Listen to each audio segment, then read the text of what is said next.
bienvenidos a todos. Este es el taller de capacitación. eh, Está a cargo de Javier Pérez, jefe de enfermería de Unidad Coronaria y Cuidados Vasculares del Sanatorio Fleni. Muchas gracias, Javier, por contar con vos en este encuentro. Así que bueno, bienvenido. Bueno, muchas gracias. Bueno, a todos, desde Darío, Silvia, Sebastián y todos los que componen esta asociación. Y bueno, toda la gente que está participando en el día de hoy. Para aquellos que no me conocen, mi nombre es Javier Pérez, licenciado en enfermería. Hace 20 años que trabajo en el Sanatorio Fleni y me especializo en las enfermedades neurológicas y una de las tantas que he tratado y que me he especializado es en la enfermedad ELA. Bienvenidos entonces a todos. Vamos a comenzar con esta capacitación. Eh, para comentarles un poco en términos generales, para aquellos que me conocen o ya me han visto en otra oportunidad, voy a ser un poco reiterativo quizás, pero para aquellas personas que recién están presenciando esta clase es un dato que está bueno que todos lo tengan o aquellos lo puedan refrescar a aquellas otras personas. Les comentaba entonces que esta enfermedad ELA, esclerosis lateral amiotrófica, es una de las tantas enfermedades neurológicas que han ido apareciendo a lo largo del tiempo y es una enfermedad neurodegenerativa, que ahora vamos a ir viendo y desglosando un poquito por qué pasa esto, ¿no?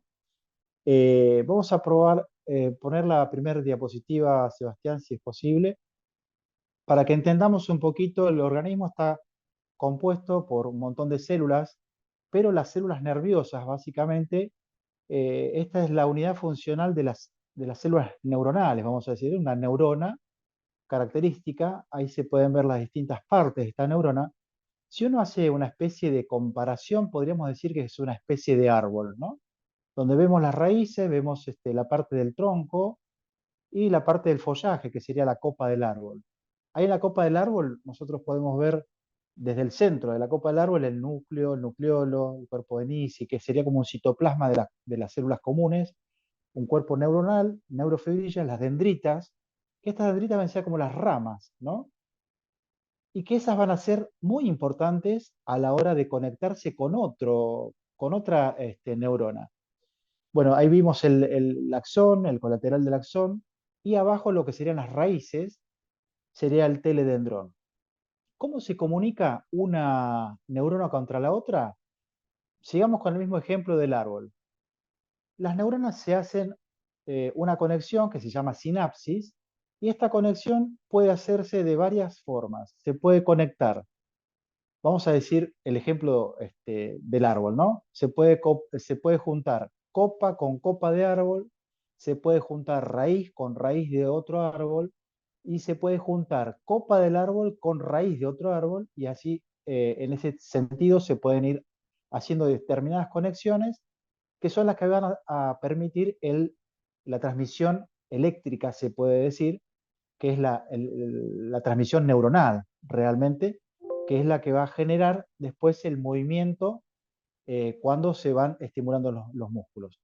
Ahora vamos a pasar al siguiente y vamos a ver realmente una célula, una neurona. Me faltaba esta. Acá vamos a entender un poquito. Ahí ustedes están viendo lo mismo, es una neurona. Y fíjense acá que se agrega algo más. Dice vaina de mielina. Eso sería como la corteza del árbol, ¿sí? Entonces, ahí estamos viendo que lo que serían las raíces del árbol, ¿no? Que serían los teledendrones, se acoplan a estas fibras musculares. Esta es una célula neuromotora. Recuerden que cuando yo empecé con esta charla, dije que es una enfermedad neurodegenerativa pero que ataca a las células neuromotoras. O sea, a esta célula específicamente es la que ataca el ELA. ¿Ven ustedes allí la capa de mielina, la vaina de mielina? Bueno, el ELA ataca justamente a la vaina de mielina, haciendo que esta corteza de árbol, para darles una explicación, se vaya como desgastando y vaya quedando sin esa corteza de árbol. Entonces, no hay una buena transmisión entre la copa del árbol y la raíz del árbol. Y por lo tanto, el que queda más afectado o no le llega la señal es el músculo, la parte de la fibra muscular. Si ponemos otro ejemplo, podríamos decir que, vamos a poner un ejemplo mecánico. Hay un distribuidor que manda la corriente a distintos bujías o pistones del motor. Pero si ese cable está afectado, está cortado, está roto, la chispa de la energía sale para cualquier lado y no se transmite directamente al lugar que debería ser. Bueno, acá estamos viendo eso. La vaina de mielina es afectada por la esclerosis lateral amiotrófica y se va como desprendiendo esa corteza de árbol, si se quiere, y nunca llega bien la señal a la fibra muscular. Por eso es que los afectados con esta enfermedad empiezan a tener deficiencia muscular. Vamos a pasar a la otra. Acá estamos viendo cómo es realmente una neurona. Ustedes fíjense qué parecido a un árbol es, ¿no? Ahí tenemos ejemplificado, está un poco de costado la cosa, para que se pueda entender como un árbol, ¿no? Pero no hay posición, en el organismo no hay una posición, no hay una posición de árbol donde abajo están las raíces y arriba está la copa. Está distribuido así a lo largo de todo el organismo. Vamos a pasar a la siguiente. Y acá vemos, bueno, todo lo que sería la parte muscular del cuerpo humano.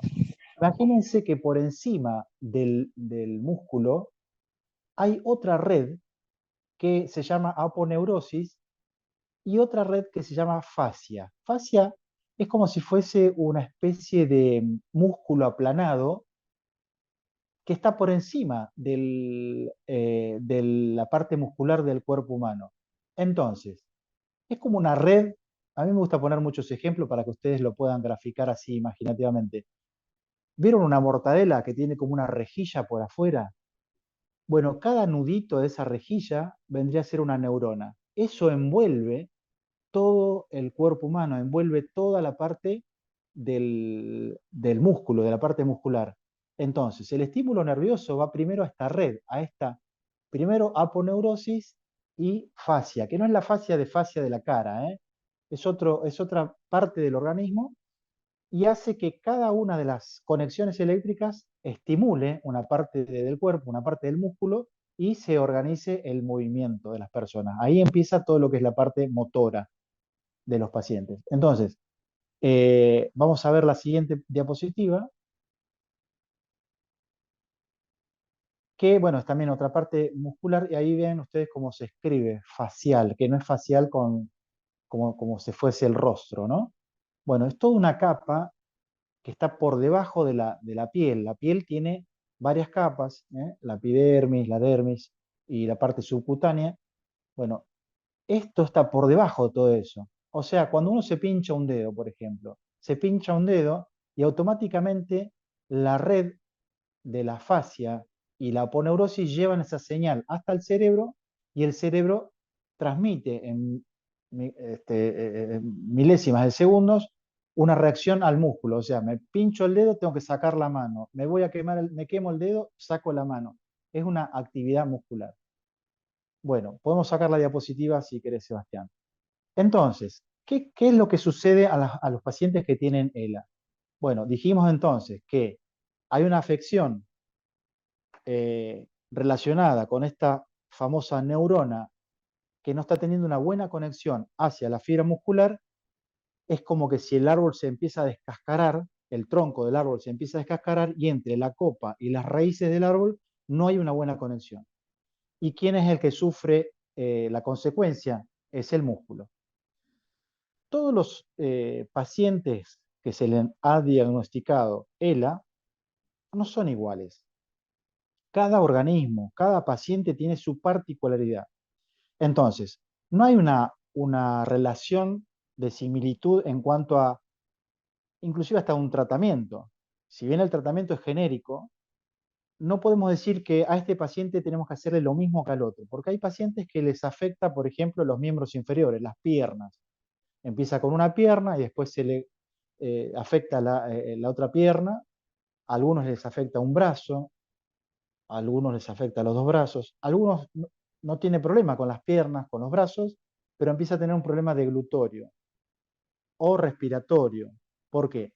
Porque la parte muscular torácica empieza a ser afectada. Recordemos entonces que los músculos del tórax están afectados. ¿Por qué? Porque estas neuronas motoras no permiten que haga el movimiento respiratorio. Entonces, hay una consecuencia a raíz de esta deficiencia, por lo que los pacientes que empiezan a tener esta afección o a lo largo del tiempo empiezan a tener una afección a nivel torácico, necesitan un dispositivo que los ayude a hacer este movimiento respiratorio y garantice el ingreso del aire o del oxígeno dentro del organismo. Si no, es muy dificultoso porque nosotros, para poder vivir y tenemos una cuestión autónoma, nosotros nos acostamos a dormir y seguimos respirando, o sea, no es voluntario, son músculos involuntarios, son señales involuntarias que las maneja el sistema simpático parasimpático. Eso es un poco más profundo, no quiero ahondar tampoco en eso para que no se eh, diluya un poco el concepto de lo que estoy hablando. Entonces, la parte torácica, si está afectada, nos va a impedir ingresar la cantidad de aire que necesitamos para sobrevivir. Por lo tanto, como dije recién, necesitamos del apoyo de algunos dispositivos como CPAP, BiPAP o algún respirador en los casos más avanzados de las personas. Aquellos pacientes que quizás se les diagnostica ahora y dicen, uy, voy a terminar en un respirador. No siempre. Cada organismo, vuelvo a repetir, tiene su evolución de la enfermedad. Es una enfermedad que es irreversible. Por el momento no hay una cura. Han habido investigaciones. Yo, de hecho, he aplicado una medicación que viene de Japón, eh, indicada y creada por Ide Yoshino, un japonés que se dedica e hizo investigaciones sobre eso, donde detiene la enfermedad en un 40%. Pero han aparecido otros ensayos. Y bueno, hasta que no esté realmente eh, formalizado y encontrado un camino correcto, les pido por favor a todos aquellos que están al lado de un paciente con ELA que no se pongan a investigar, porque a veces hay muchas cosas que se dicen en internet que no son ciertas.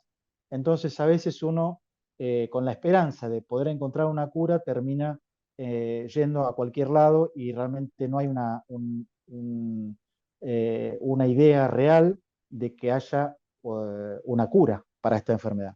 Entonces, lo que yo aconsejo es que cada paciente esté acompañado de la familia, de los acompañantes, de los enfermeros, que tratemos de hacer una vida más llevadera en el concepto de la adaptación a la enfermedad y a los distintos estadios.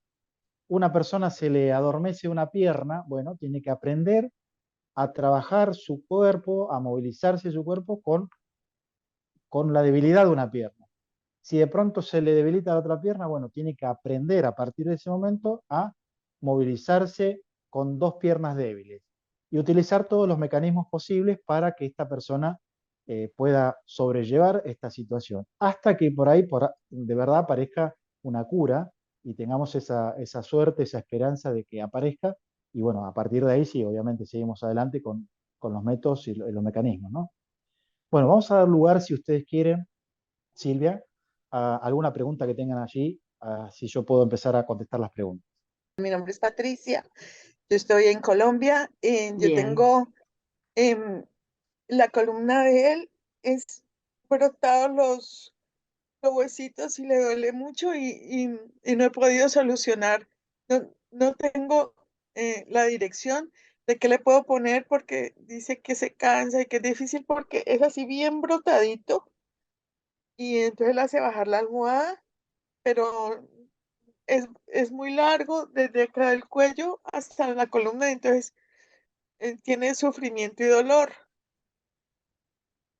Yo no sé qué Bueno, ponerle, cómo apoyarlo.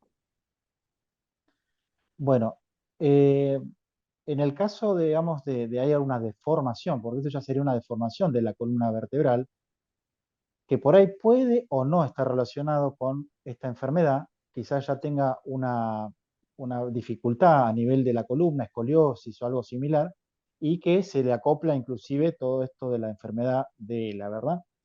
Entonces, lo que nosotros aconsejamos, o lo que yo aconsejo, es proponerle, no sé si tienen obras sociales o tienen algún dispositivo, una forma de conseguirle lo que llaman colchones de aire. El colchón de aire es como una especie de colchón plástico que se coloca por debajo de la sábana y genera una especie de ampollas de aire, con un motorcito que va insuflando una ampolla primero, después esa muy lentamente se desinfla y se infla la otra, y le va generando como pequeños movimientos y a su vez va haciendo como una especie de masaje, muy lento, ¿no? No es un masajeador rápido, sino masajes lentos. Eso es una de las posibilidades. Quiero aprovechar esta pregunta porque muchos de los pacientes que tienen ELA están mucho tiempo sentados. Entonces, quiero que tengan mucho cuidado porque un tejido que no irriga bien, que está mucho tiempo apoyado, puede generar una lesión en la zona de apoyo. Sobre todo si, digamos, a la altura del sacro, ¿vieron ese hueso que está justo en lo que nosotros habitualmente le llamamos el huesito dulce? Bueno, ese sacro, si uno se toca la parte trasera, podemos detectar bien ese hueso. Si ese hueso está apoyando todo el tiempo sobre una superficie rígida, puede llegar a generar una lesión, una úlcera. Entonces, que tengan mucho cuidado porque hay que usar almohadones bastante altos y hay algunos almohadones que se alquilan o se pueden comprar, que tienen a su vez también esto similar a lo que yo les contaba recién. Es como una especie de ampollas en forma de vaina que se colocan y tienen el espacio de una silla de ruedas o de una silla común, y arriba tiene como una fundita. Entonces como que está flotando en esa almohadilla de aire y entonces no permite que haya una compresión permanente sobre la zona de apoyo. Eso mismo hay que llevarlo en términos mayores a lo que sería la zona de apoyo de los hombros, de la espalda, de la columna y de la zona del sacro o de la parte del fémur, de donde sale el hueso que sale de la cadera, vamos a decir. Vamos a pasar a otra pregunta. Preguntar con esto que decía acá el doctor, por ejemplo, si alguien al comer no puede deglutir bien y demás. Si yo soy de Argentina, de Mendoza, y quería saber si hay centros, o hablando esto de que cuando los familiares buscamos en internet hay cosas que no deberíamos leer o que son inexactas, si hay centros de capacitación para el acompañamiento de los familiares con ELA justamente para ir trabajando estas situaciones antes de que estas situaciones lleguen. No sé si me entienden. Correcto. Bueno, primero y principal voy a aclarar algo. No soy médico, soy enfermero. Con muchos años de experiencia y me capacito casualmente a esto, estar cerca de los pacientes porque sé las necesidades de los pacientes, ¿no? El médico, si bien no me voy a tirar contra el médico, pero el médico da una indicación y nosotros quizás los enfermeros somos los que tenemos que llevar a cabo la indicación del médico y ahí es donde uno recaba toda esta experiencia, vamos a decir. Bueno, para responder a Silvana, primero y principal, siempre cuando tienen la consecuencia, vamos a decir, de tener esta situación, de tener al lado un paciente con ELA, hay que tener a mano mínimamente un médico clínico, a mano, pero rápido, cosa que uno pueda consultarle, decirle, no sé, me pasó esto o apareció esto, ¿qué hago? Con respecto a esto de la dificultad de deglutir, obviamente hay que conectarse con el médico y el médico va a derivar a un kinesiólogo. ¿Por qué al kinesiólogo? Porque el kinesiólogo va a hacer lo que se llama evaluación de deglución. Tiene que hacer a esta persona que sospechamos que esta mínima cantidad de saliva lo está haciendo toser porque esa saliva en vez de tragarla e ir al tracto digestivo está pasando al lado respiratorio, la reacción del organismo es intentar esa saliva que no corresponde que esté dentro del tracto respiratorio, haciéndolo toser. Entonces vamos a notar que, más allá de los cambios de clima y todo esto de la gripe y todas esas cosas, vamos a notar que cada vez que toma agua o algún líquido, tose. Eso me está dando a mí la pauta de que hay algo que no está andando bien, hay algo que no está bien.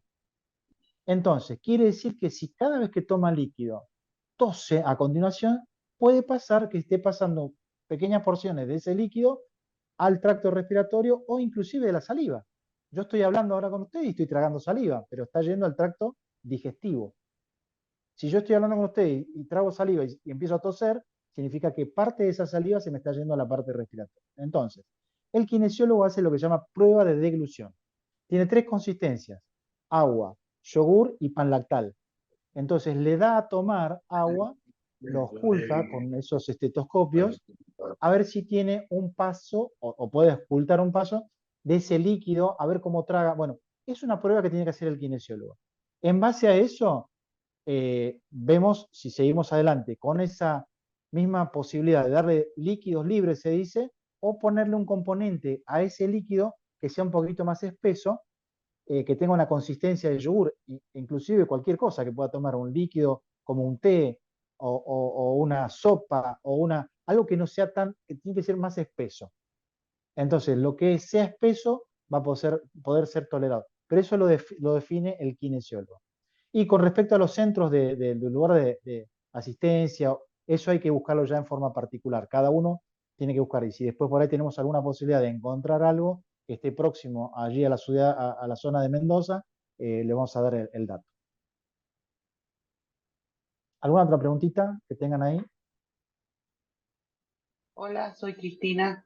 Cristina. Quería preguntarle por qué un paciente con esta enfermedad sufre mucho de constipación, más allá que tenga uno como asistente, uno lo ayuda a realizar los movimientos, este, se le revisa también enemas evacuantes, lleva una buena nutrición también que aporta a la familia, tiene nutricionista, todo, pero ni por más sufre de mucha constipación severa. Volvemos sobre la base. Está afectado los músculos del abdomen. Uno cuando va a tener una deposición, lo que generalmente es hacer fuerza con el abdomen para que comprima la parte intestinal y pueda evacuar, ¿verdad? ¿Qué pasa con estos pacientes con ELA? No tienen esa fuerza suficiente para evacuar. Por lo tanto, tienen esa predisposición a constiparse. Entonces, si la nutricionista sabe que esto pasa, hay que encontrar un término medio de la ingesta de alimentos que vaya teniendo, si es que no tiene problemas de glutóreos, que vaya mezclado comidas con fibras para que vaya agilizando el tránsito intestinal y no llegue a la constipación. Algunos casos que empiezan a ser como un poco más avanzados, que empiezan a tener inclusive, a pesar de tener esta dieta con fibras y tener esta predisposición de aplicarle verduras, las verduras tienen que ser cocidas. En los pacientes con ELA, las verduras tienen que ser cocidas en lo posible. No tanto la lechuga y el tomate que uno hace en una ensalada. Para mi modo de ver, es conveniente que toda la verdura que vaya a consumir sea mínimamente pasar por un pequeño hervor. ¿Por qué? Porque la verdura no está del todo limpia, entre comillas, para que se entienda que tiene muchos productos que por más que uno los lave en la canilla, siguen teniendo ese contenido de ese producto, llámese fertilizante, de contaminante, de lo que le echan en el campo para que ese producto, esa verdura, tenga esa consistencia o tenga esas cosas. Entonces, es conveniente que sea hervido. El ser hervido o pasado por un poco de calor elimina todas las bacterias, elimina todas las cosas que pueda tener riesgo, sobre todo en paciente que ya tiene un montón de riesgos, ¿no? Entonces, volviendo a la posibilidad de que este organismo no tiene, empiezan a tener los dos extremos. O están muy constipados o están muy diarreicos. Entonces, tiene que haber un término medio, que eso se va encontrando con cada uno de los pacientes. A pesar de eso, también se agrega vaselina líquida. La idea es que sea vaselina. ¿Por qué? Porque la vaselina es natural. Si nosotros ya le damos un purgante o le damos algún laxante, es como que el organismo, a pesar de ya tener todo su problema, se empieza a acostumbrar al laxante. Entonces no es conveniente que se acostumbre a un laxante, porque se pone más perezoso todavía el intestino. Entonces es necesario que sea en forma natural. Si se puede, con la dieta. Y si no, vamos agregando. ¿Cómo se mide? Porque a unos tienen que darle Dulcolax, unos le dan vaselina, le dan gotitas de esto, gotitas de aquello. Hay que ir encontrando el término medio. Oye, tomo 5 gotitas de esto. No, pero no me hace nada. Bueno, toma 10 gotitas. Tomo 10 gotitas y me voy demasiado rápido. Entonces, hay que tener cuidado con eso, porque cuando eliminan las heces o la materia fecal, va compuestos de sodio, potasio, magnesio, y después se empiezan a aparecer los calambres, porque el músculo se alimenta de esos minerales, y entonces hay que tener mucho cuidado en cuando uno tiene esa diarrea, primero que sea una diarrea real. Cómo se entiende una diarrea real de una no real? Muchas veces aparece lo que llaman pseudodiarrea. Ahora no tenemos ningún gráfico, pero entendamos como que es un tubo, el intestino grueso, que tiene subida, una parte que cruza de lado a lado del abdomen y una parte que desciende. Bueno, todo ese tracto puede pasar que tenga pequeños bolos fecales a lo largo de todo ese tracto, y el líquido, el poco líquido que pueda, pasa por los costados de ese bolo fecal y termina saliendo como si fuese una diarrea. Pero en realidad no es una diarrea, es una pseudodiarrea, no es una diarrea real. Pasa esto, tenemos que comentarlo, que eh, quedan apiladas, la materia fecal queda apilada y no sale. Entonces tenemos que recurrir o a la enema o directamente palpar o hacerlo. El otro día, por ejemplo, yo tengo un paciente, Juan Cejas, que le pasó que tuvo una distensión abdominal. ¿Por qué? Pues está mucho tiempo quieto, porque no se moviliza o porque está mucho tiempo en la cama. Pasa a la silla de ruedas, pasa esto, lo otro, pero estaba en la cama, estaba con distendido. ¿Qué pasaba? Estaba como obstruido. Encima uno habla y traga aire, entonces hay como una cantidad de gases ahí adentro. Entonces, ojo, hay que tener un poquito de cuidado con todo eso. No quiero extenderme mucho en esto, pero no sé si puede contestar totalmente la pregunta, pero es un poco el caminito y el concepto que quiero que sepan. Vamos con otra pregunta. Sí, bueno, soy enfermero y tengo un paciente que tuvo un par de episodios con respecto a la respiración, que, bueno, parece que tuvo una reacción con comiendo pan, pan solo así sin tostar, y parece que se le hinchó el estómago y eso como que dificultaba que se extienda más el diafragma y hacía respiraciones cortas y encima como que tenía episodios así de estrés porque no sabía por qué era y lo único que se me ocurría era calmarlo, hacer ejercicios de respiración, lo más que se podía, inflar el pecho, pero tardaba capaz una hora más o menos hasta que recupere el ritmo que tenía. No sé si qué otros ejercicios se podrían hacer en ese caso.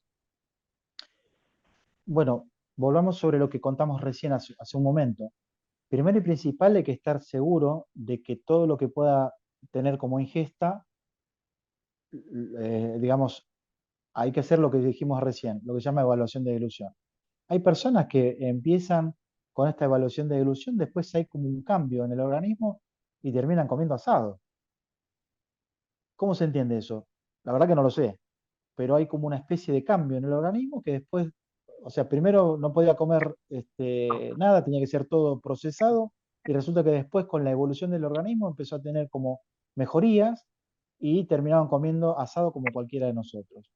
¿Qué quiere decir esto? Que quizás sobre la marcha pueden haber cambios para bien, y la mayoría pasa que no, que van como teniendo esta pequeña dificultad que se va acrecentando. Entonces, siempre hay que estar muy atento para que estas cosas que suceden, uno tiene que estar, sobre todo para los enfermeros que están con un caso de un paciente que tiene esta dificultad, como comenta el compañero, eh, pasa que si con pan ya tiene esta dificultad, el pan, si bien puede tener una distensión porque crea flatulencia y todo eso, no creo que sea el factor problema.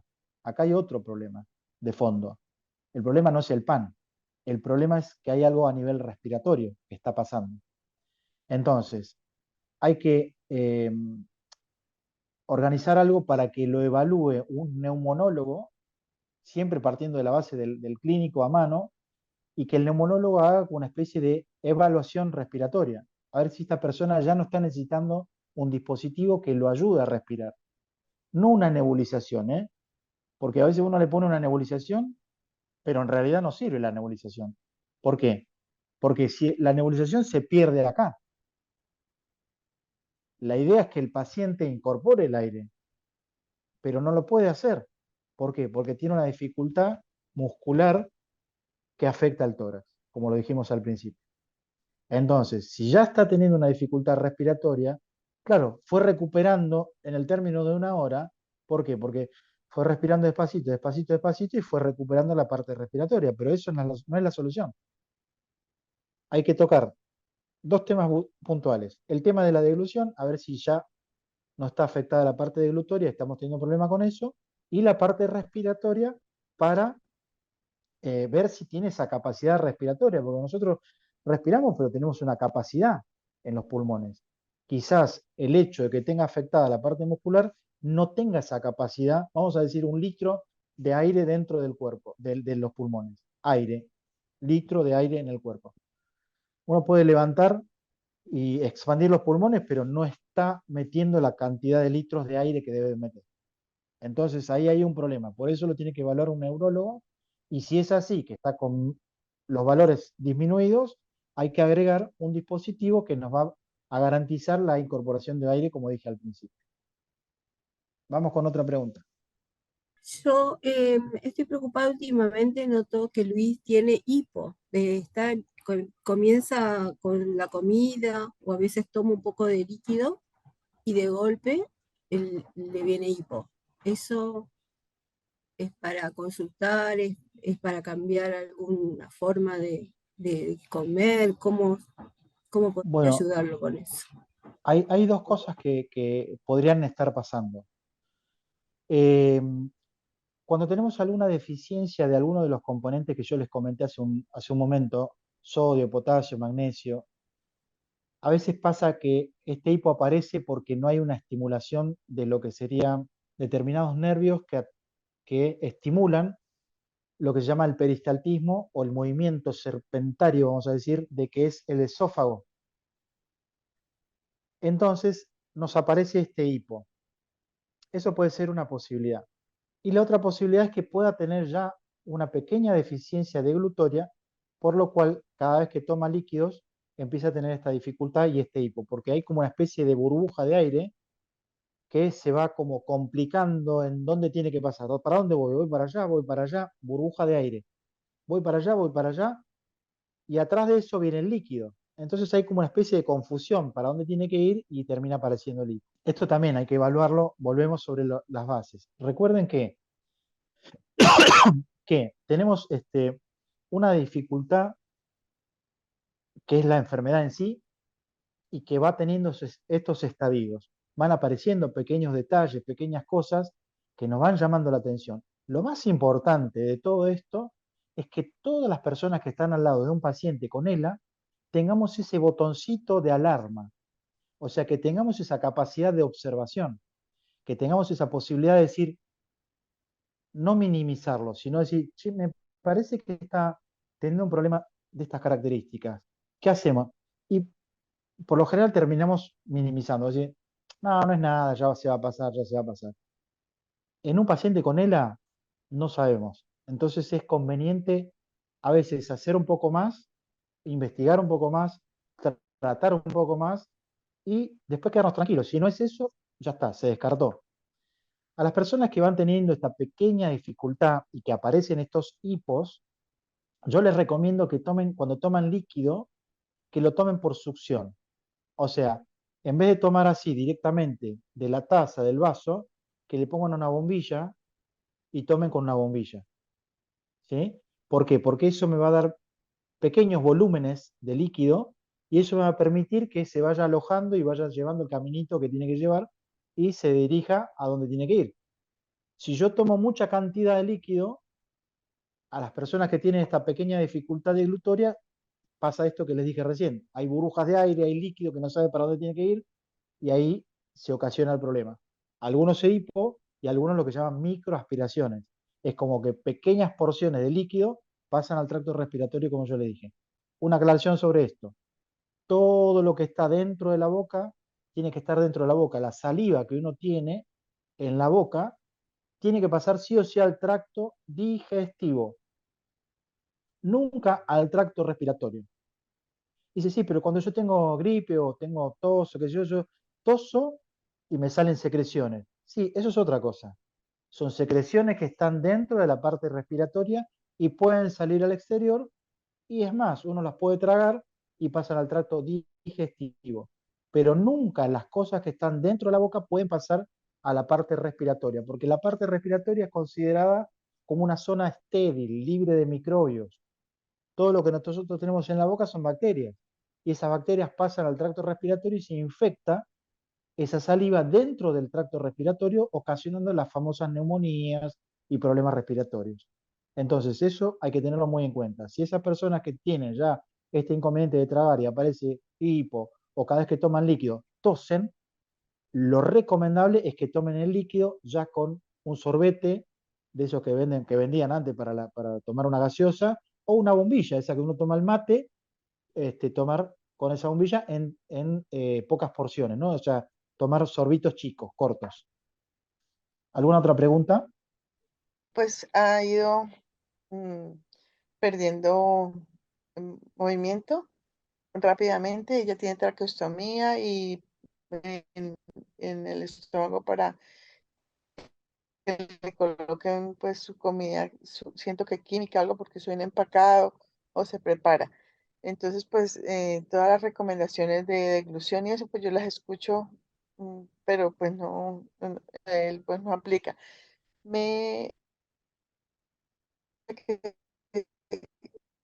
antes estaba así y entonces ahora está así y está tiesito. Entonces no sé, yo he pedido como las terapias, pero pues no sé si está adecuado, entonces quisiera aprender como algo para que ya no esté tan tieso porque le causa dolor, inflamación. Yo le hago así y le coloco mi mano caliente y le baja la inflamación, pero es muy tiesito, está tiesito. Bueno, un poco se cortó la conversación, la pregunta en sí, pero más o menos entendí a dónde va la pregunta. Bueno, para que no se alarmen todos los pacientes o los acompañantes de pacientes, no todos llegan rápidamente a esta posibilidad de llegar a una traqueostomía o tener que ser alimentado por una sonda o por una gastrostomía, que es un catéter que se coloca directamente dirigido al estómago. A veces hay personas que pasan muchos años hasta que esto pasa, así que no se alarmen, no se asusten, porque estas cosas pueden o no pasar. Hay personas que yo conozco que hace muchos años que están con esta enfermedad y lo único que se les pasó es que se les debilitaron un poco las piernas. Por eso digo que cada caso es particular. Bueno, en el caso de quien está preguntando en este momento, los movimientos tienen que ser siempre los que se utilizan, diríamos, normalmente, como ser, por ejemplo, mover un brazo sin hiperextenderlo, porque por ahí si ya tiene una rigidez muscular, eh, no exigirlo, porque si no vamos a lesionar el músculo. Pero sí en forma lenta.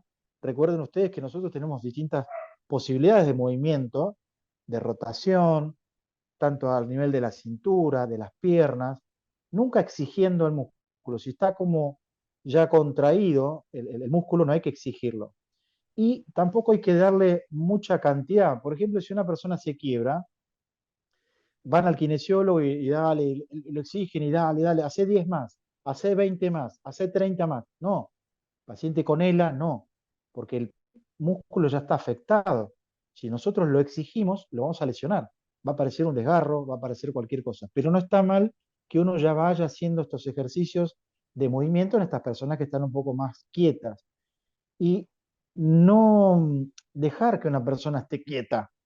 Si es posible pasarlo a una silla y que en la silla ya uno pueda mover las piernas, los tobillos, los dedos, uno ayudarle a mover los dedos de la mano, de las piernas, todo lo que es las articulaciones, lleva tiempo, pero bueno, es la manera que hay que tener para que no se vayan afectando mucho más todavía los músculos y las articulaciones, si no empieza a quedar rígido.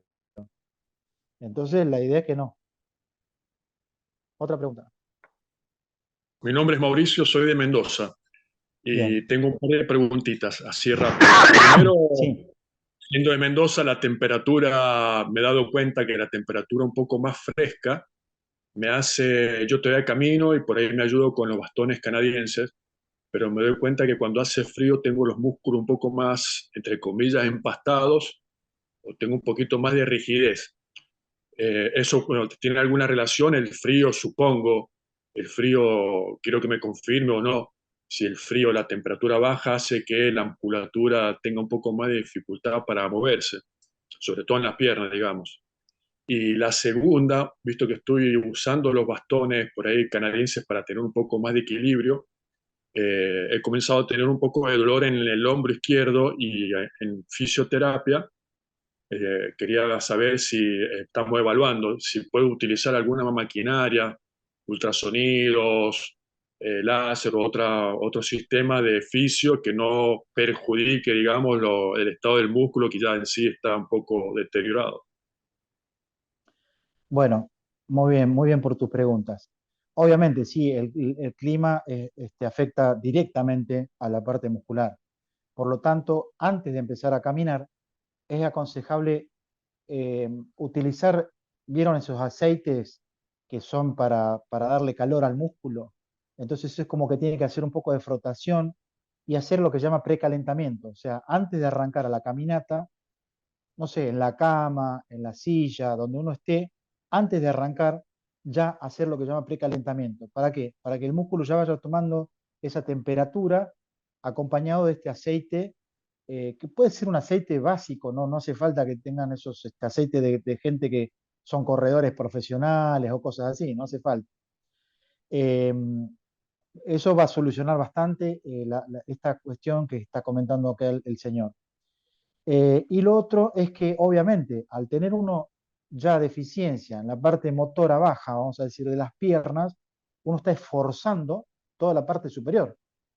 Y las muletas canadienses justo tienen una posición, un ángulo que nos va a exigir todo lo que es la parte muscular superior de los hombros. Entonces es muy posible que haya dolores que son inevitables porque es la exigencia que se le está dando al músculo. Yo lo que haría, más allá del tratamiento en sí del dolor, sería tratar de buscar un ejercicio que genere un poco más de tonalidad a los músculos superiores. No digo agarrar una pesa y darle hasta que te crezcan los bíceps, sí. Pero el hecho de tener un poquitito de ejercicio básico, de levantarnos una botella con agua y hacer un poquito de ejercicio, de tal manera que vaya tomando como tonalidad los distintos músculos, eso nos va a generar también una posibilidad de tener un poquito más de sostén y a la hora de hacer esas caminatas, que tampoco tienen que ser exigidas, o sea, tiene que ser gradual, de menor a mayor, porque uno en la posibilidad o en la insistencia de querer eh, ya salir caminando o de que no me vaya para atrás, sino que siga avanzando o se mantenga lo que tengo hasta acá con la enfermedad, quiere exigirse más. Recordemos, si nosotros exigimos a un paciente con ELA la parte muscular, la podemos lesionar. ¿Está? Vamos con la otra pregunta. ¿Qué tal? Buenos días a todos. Todo esto es muy interesante. Yo soy enfermera, me interesa mucho el tema y justamente por ahí no sé, no creo que sea una pavada, pero somos parte de un todo. Tenemos una parte fisiológica, un cuerpo emocional. Y no sé si es así como decía recién el licenciado, el colega, con respecto a trabajar con el todo cada día que nos vamos levantando y vamos viendo cómo está el paciente, ¿no? No solamente la parte física, fisiológica, sino también la parte mental, el cuerpo emocional. No sé si coincide el licenciado. Y por otra parte, para el señor anterior, le quería decir que la árnica es muy buena para hacer frotaciones en los músculos. Bueno, nada más que eso y muchas gracias por dejarme participar.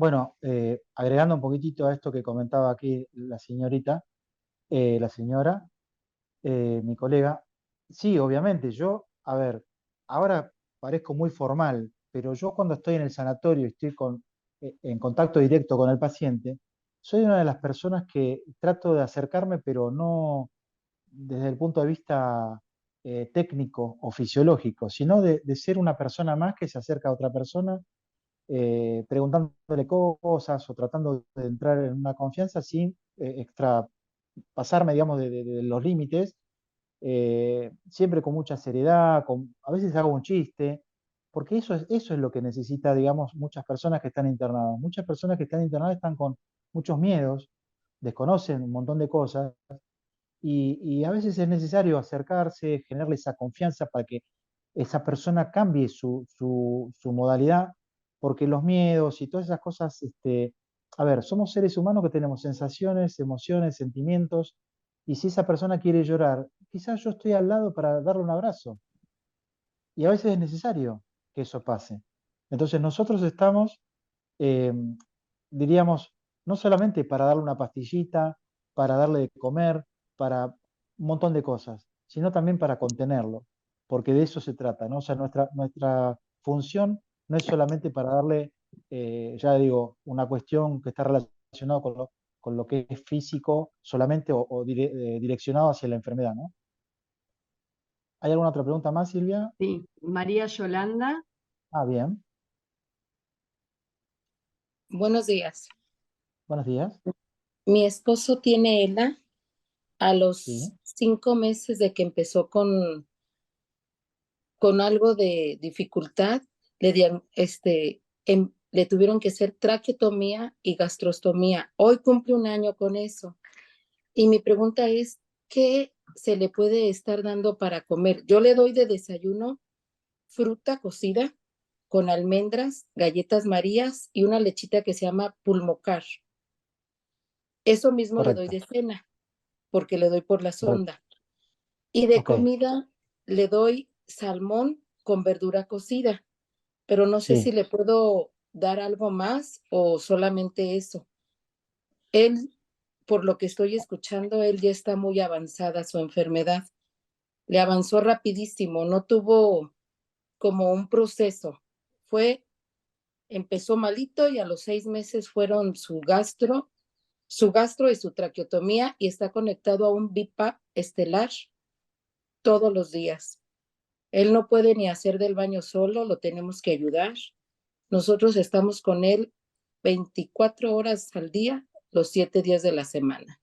Por eso me veo toda desvelada, pero gracias a Dios aquí lo tenemos y echándole muchas ganas. Pero sí quería saber qué más le puedo dar a su alimentación. Bueno, muy bien la pregunta.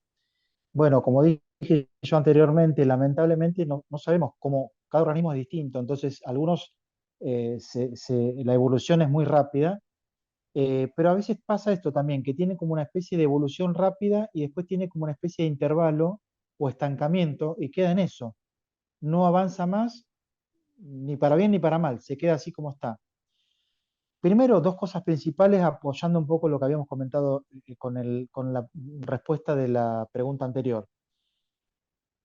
Tanto para el paciente como para la familia es muy importante tener un apoyo psicológico, porque no es fácil sobrellevar esto, hay que entender, hay dos caminos para tener en cuenta, que lo definen dos palabras.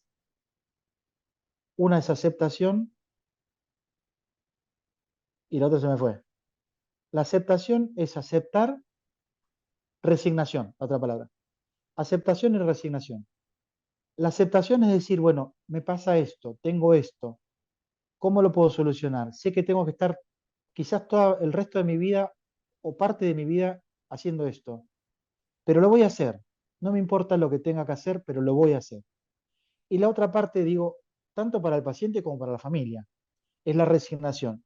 La resignación es, ya está, me dejo morir, no quiero vivir más, no hago nada por nadie, llámese la familia, llámese el paciente. Entonces, hay que encontrar un punto medio para que yo te agradezco a vos, de hablar como hablamos nosotros los españoles, acá en Buenos Aires, en Argentina. Te agradezco mucho tu aceptación, porque no es fácil. Muchas mujeres que son las compañeras de esta persona, o muchos hombres tienen que acompañar a las mujeres, y quizás dan mucho de su vida, mucho de su tiempo, a personas que al tener los brazos caídos no pueden ni rascarse la nariz, para no decir otras cosas. Entonces una persona tiene que venir de afuera y rascarle la nariz. Háblese de todo, hay que higienizarlo, hay que limpiarlo, hay que darle de comer. Bueno, yo tengo una persona que la pongo como ejemplo porque a mí me está cambiando un poco lo que yo pensaba de esta enfermedad, porque empezó así como tu caso, que le tuvieron que poner una traqueostomía, que le tuvieron que poner una gastrostomía, pero ahora está comiendo por boca. Más allá de lo que comía por la parte de la sonda del que va al estómago, ese producto que se le pasa como un líquido directamente al estómago, ahora está comiendo por boca. Entonces algo está cambiando en esta persona, o sea, no todo está perdido.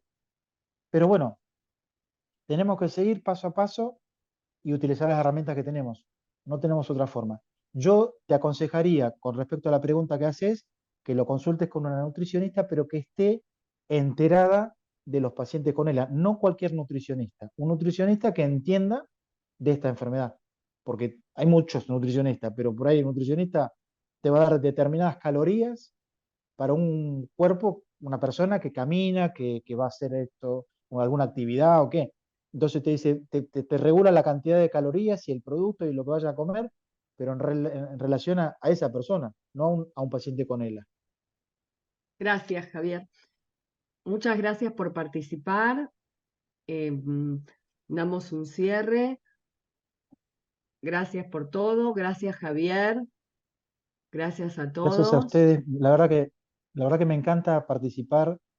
Y si el tiempo, como decimos siempre y hablamos con Sebastián, se nos queda corto, porque viste como que habría posibilidades de extenderse, pero bueno, hay que ser con esto correctos y nada. Les damos un cierre, les agradezco a todos su participación, espero encontrarlos nuevamente en algún otro encuentro y bueno, nada, hasta la próxima. Estamos en Muchas contacto. gracias. Gracias. Hasta la próxima, gracias.